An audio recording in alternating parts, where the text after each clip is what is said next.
આજે જો સીધું ભરવાનો ટાઈમ છે અને અમે બે મંડી પડ્યા છીએ સીધું ભરવા માટે. લઈ લો.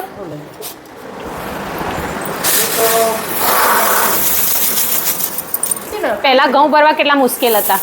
હવે બાપા 2 દાડાથી તમે ચારો ને પછી ચાલો સુપડા ચડાવો ને બસ બસ.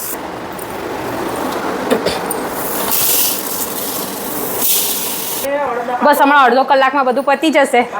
અને એ પાછળ એ લોટ ફૂટે ને આપણા ભાવડા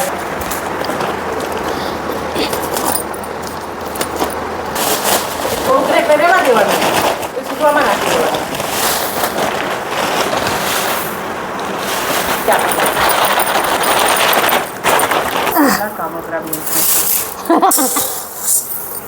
બેન બહુ કોમ કર્યું. લો નોખો હજી હું બધા જ મોઈન ભરી દીધા ને પછી હવે જો ધાણા જીરુંનો વારો છે. ધાણા જીરું હવે ચાળી અને મોઈન ભરી દેવાનું છે. ઘરે બનાવેલું ધાણા જીરું છે. અને પછી ફાઇનલી બધા જ ઘઉં ભરી દીધા છે. જો બતાવું છે ને હવે મસાલાનો વારો છે. આ તો આખો દિવસ આના પાછળ જવાના છો.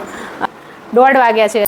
આમાં તમાલપત્ર વધારે નાખ્યા આ છે ને બધું પછી પાછળ મિક્સરમાં ક્રશ કરવાનું થાય ને તો ઠીક છે, ના થાય તો દિવેલ નાખીને મોવાથી 12 મહિના સુધી એવું ને એવું રહેશે.